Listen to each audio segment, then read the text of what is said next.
Você sabe qual é a verdadeira origem da Páscoa? Sabia que a sua história começa muito antes até mesmo de Moisés e o povo de Israel? Vem comigo que eu te explico essa história. E esse é o episódio 1 da nossa série Curiosidades sobre a Páscoa. Na verdade, tudo começa lá em Gênesis capítulo 12, com um homem chamado Abrão. Deus chama Abrão para sair da sua terra e ir para uma terra que ele ainda ia mostrar para ele. Uma curiosidade interessante é que nesse trajeto, Abrão, ele atravessa o rio Eufrates. Atravessar no hebraico é avar, que é a raiz da palavra hebreu. Por isso que Abrão começa a ser chamado dessa forma na Bíblia. Então faz uma aliança com Abrão e muda o seu nome para Abraão. E promete que a sua descendência herdaria aquela terra, a terra de Canaã. Mas Deus avisa ele que antes de tudo isso acontecer, os seus descendentes seriam escravos por 400 anos em uma terra estrangeira. Mas Deus libertaria eles e os traria de volta. Tempos depois, eles foram escravizados pelos próprios egípcios. Deus, então, para livrar o seu povo, ele derrama 9 pragas e na 10ª praga e última, ele mataria todos os primogênitos daquela terra. E é aqui que surge a palavra Páscoa, que vem do hebraico Pessah, significa literalmente passar por cima, porque os hebreus deveriam sacrificar um cordeiro naquela última noite e passar o seu sangue nos batentes das portas. Quando o anjo passasse por aquela casa, ele passaria por cima dela e pouparia os seus primogênitos. Naquela noite eles seriam libertos e se cumpriria a promessa que Deus fez para Abraão. Mas calma aí, esse livramento só veio depois de 10 pragas. Cada uma das 10 pragas tinha um significado específico. E é isso que nós vamos descobrir no próximo episódio. Até a próxima. Você já parou para pensar por que Deus derramou 10 pragas no Egito? Porque ele simplesmente já não foi para a última praga, já que ele é onisciente e sabe que essa é a única praga que ia fazer com que o faraó libertasse o povo. Por que, meu caro amigo? Cada uma das 10 pragas tinha um motivo específico. Afinal de contas, você acha que Deus queria que o povo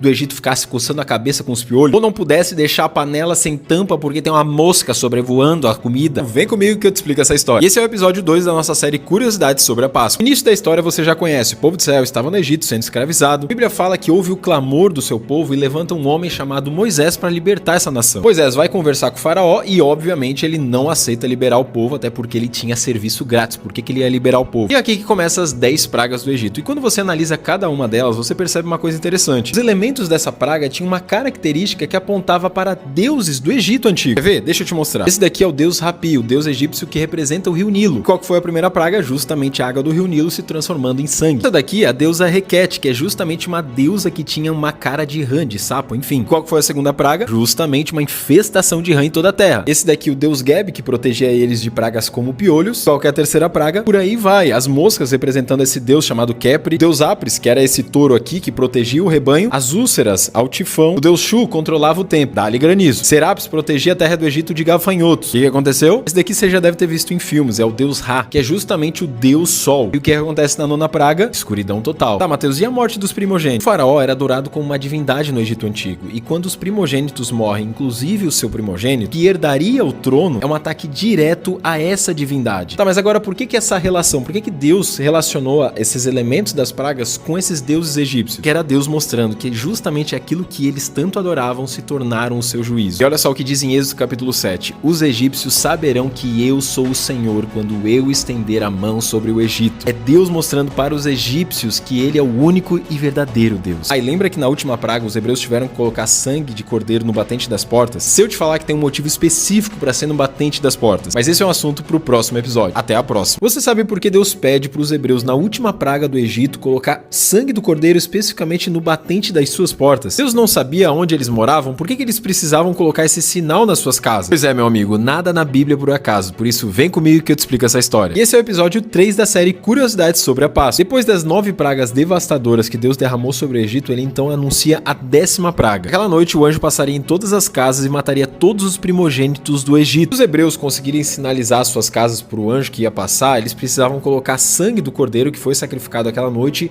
no batente das suas portas. Mas agora, por que Deus escolhe especificamente esse sinal? Os egípcios eram um povo extremamente idólatra, como a gente já falou no vídeo passado. Além disso, eles também tinham muitas práticas supersticiosas. Uma das coisas que eles acreditavam é que as portas tinham algum tipo de conexão espiritual. Inclusive, é comum encontrar em túmulos do Egito antigo portas falsas que representavam um tipo de acesso ao mundo espiritual. E alguns achados arqueológicos nos comprovam que era comum eles colocarem também esses inscritos, esses hieróglifos, como forma de pedir aos deuses proteção para sua casa. Agora você tá entendendo por que Deus pede para colocar o sangue no batente das portas? Isso era uma forma dos hebreus mostrarem que a verdadeira proteção daquela casa não vinha de deuses pagãos, mas do verdadeiro Deus de Israel. É claro que o sangue do cordeiro estava apontando para aquele que viria 1400 anos depois. Aliás, na semana da Páscoa, Jesus entrando em Jerusalém, as pessoas gritavam Hosana, você sabe por quê? Esse é um assunto pro próximo episódio. Até a próxima. Quem é essa Rosana? Por que as pessoas falavam isso quando Jesus entrava em Jerusalém? Saber que isso não era uma forma de adoração como muitos pensam, e é por esse mesmo motivo que essas mesmas pessoas dias depois escolheram Barrabás e mandaram crucificar Jesus? Vem comigo que eu te explico essa história. Aí esse é o episódio 4 da nossa série Curiosidades sobre a Páscoa. A Bíblia vai falar em Mateus 21 que Jesus pede para os seus discípulos buscarem um jumentinho para que ele pudesse entrar em Jerusalém. Apesar disso soar estranho pra gente, tinha alguns motivos para isso. O primeiro motivo é que era comum uma pessoa, quando ela fosse proclamada rei, entrar com um animal simples, como um jumentinho ou uma mula na cidade. Inclusive a gente vê isso aqui, ó, com o caso de Salomão. Quando Salomão se estabelece rei, ele entra com uma mula de Davi. Agora, o segundo motivo e mais importante é que existia uma profecia lá de Zacarias, capítulo 9, de que o Messias viria montado em um jumentinho. Eis que o seu rei vem até você, justo e salvador, humilde, montado em um jumento. Ou seja, quando as pessoas veem essa cena acontecendo, Jesus montado num jumentinho, a profecia de Zacarias se cumprindo, elas ficam eufóricas e começam a declarar Hosana. Mas ao contrário do que muitas pessoas pensam, isso não era uma forma de adorar a Jesus. Na verdade, Hosana, que vem do hebraico Oshianá, significa salva-nos. Isso porque elas estavam esperando que Jesus naquele momento ia se proclamar rei, se tornar um líder revolucionário e acabar com o Império Romano. Até porque lá em Zacarias 9, quando fala da profecia do jumentinho, fala que também esse Messias destruiria os seus inimigos. Eles estavam eufóricos pensando que tudo isso ia se cumprir. Eles acabaram se decepcionando porque não entenderam que o verdadeiro império que Jesus queria livrá-los era do império das trevas. Isso que essas mesmas pessoas dias depois escolheram Barrabás ao invés de Jesus. Que esse Jesus não atendia suas expectativas pessoais. Ele veio montado em um jumentinho, mas em Apocalipse 19 fala que ele virá em um cavalo branco, entrará pelos mesmos portões para estabelecer o seu reino aqui nessa terra. E logo depois de Jesus entrar em Jerusalém, ele vai pro templo e tomba a mesa dos cambistas. Você sabe por que ele faz isso? Esse é um assunto pro próximo episódio. Até a próxima. Por que na segunda-feira Jesus tombou a mesa dos cambistas e comerciantes, se aquilo que eles estavam fazendo não tinha nada de errado? Inclusive estava na lei que eles deveriam fazer isso. Na verdade, a resposta está na estrutura do templo da época de Jesus. Por isso, vem comigo que eu te explico essa história. E esse é o episódio 5 da série Curiosidades sobre a Páscoa. A Bíblia fala que na segunda-feira, logo depois de Jesus entrar em Jerusalém no domingo, ele entra no templo e começa a tombar a mesa dos cambistas e dos comerciantes. No primeiro momento, essa atitude parece ser meio exagerada e agressiva, principalmente quando a gente entende o motivo que eles estavam ali. Existiam muitos judeus espalhados por todo o mundo naquela época. Eles vinham de muito longe para comemorar a Páscoa e oferecer o seu sacrifício. Um exemplo disso foi Simão, o homem que ajudou Jesus a carregar a cruz. Ele veio lá de Cirene, do norte da África. Nesses casos, a própria lei de Moisés, lá em Deuteronômio capítulo 14, fala que essas pessoas poderiam comprar ali em Jerusalém o seu sacrifício. Além disso, para pagar o imposto do templo, eles não poderiam utilizar suas próprias moedas dos seus países. A maioria das vezes tinham imagens pagãs nessas moedas. Por isso que existia os cambistas. Se você parar para pensar, estava tudo dentro da lei. Mas a questão nessa história não é o que eles estavam fazendo, mas onde eles estavam fazendo isso. Para você entender, esse daqui é o templo da época de Jesus, o templo de Herodes. Essa parte externa aqui era o pátio dos gentios. Essa parte aqui, o pátio das mulheres, e esse daqui, o pátio dos judeus e dos sacerdotes. O pátio dos gentios, ou seja, dos não-judeus, era o único lugar que eles podiam entrar e adorar a Deus. Essa partezinha aqui de fora. Agora, adivinha onde o pessoal estava montando as barraquinhas para fazer comércio, para fazer câmbio? Exatamente, nesse mesmo lugar. Eles transformaram o único lugar onde os gentios podiam buscar a Deus num comércio barulhento. Imagina tu tentando orar e tem uma ovelha no teu lado. E aí você entende por que Jesus depois disso fala que a minha casa será chamada de casa de oração para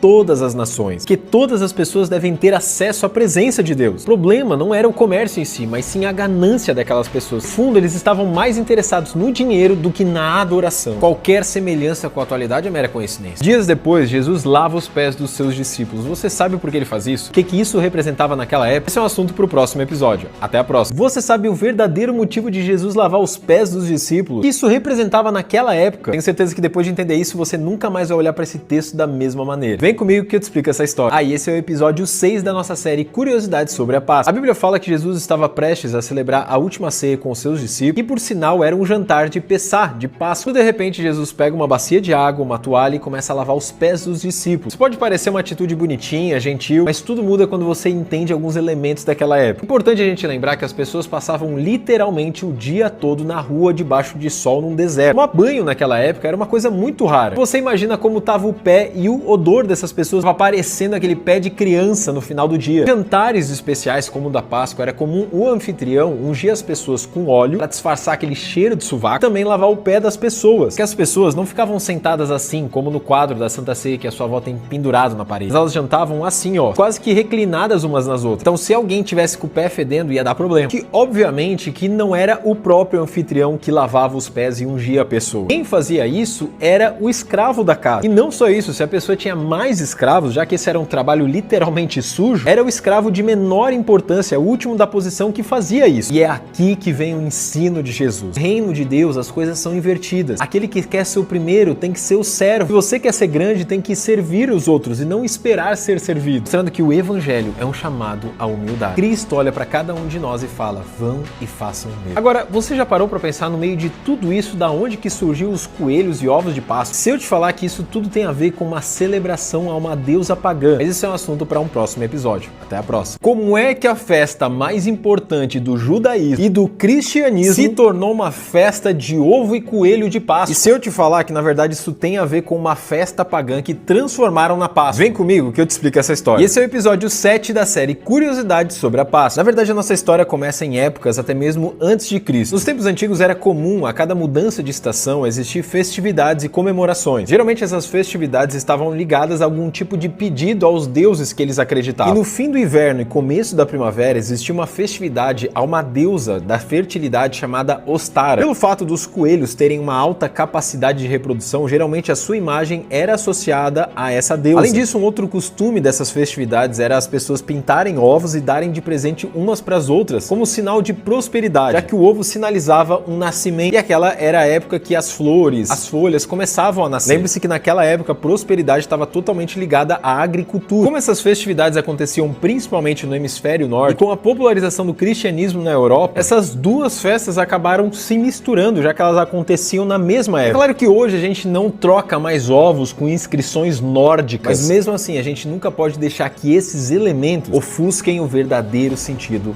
da Páscoa. Agora, já que a gente está falando de tradição, por que as pessoas não comem carne na Sexta-feira Santa? Esse é um assunto para um próximo episódio. Até a próxima. Aonde surgiu a tradição de não comer carne na Sexta-feira Santa? É pecado? Não é. Se for bem passado, é pecado todo dia. Brincadeira. Vem comigo que eu te explico essa história. Esse é o episódio 8 da nossa série Curiosidades sobre a Páscoa. A Bíblia vai falar que além da morte de Jesus na cruz, ele ainda passou por diversos sofrimentos, como flagelos, uma coroa de espinhos na cabeça. E ela relata que tudo isso aconteceu no dia da preparação. Isso significa que era na sexta-feira que antecede a Páscoa. Muito tempo depois, lá em meados do século 13, 12, as pessoas passavam por muita necessidade. Poucas eram as pessoas que tinham acesso à carne. Geralmente as pessoas comiam um pedaço de pão quando esse não estava mofado. Logo, naquela época, comer carne se tornou sinônimo de prazer carnal, de satisfação, já que em poucos momentos as pessoas tinham acesso a isso. Então, em meados do século 13, a Igreja Católica da época determinou que durante a Quaresma, em todas as sextas-feiras, as pessoas deveriam fazer jejum de carne, e especialmente na Sexta-feira da Paixão, que foi na sexta-feira que Jesus morreu. Isso era meio que uma forma de fazer com que as pessoas trouxessem à memória tudo aquilo que Jesus passou naquele dia. É importante lembrar que, por se tratar de uma tradição, não é pecado você comer e também não comer. Não é um tempo de ficar discutindo se deve ou não deve. Esse é o momento que devemos respeitar a tradição um dos outros, entendendo que o mais importante é que a nossa memória e coração esteja naquele que morreu por amor a mim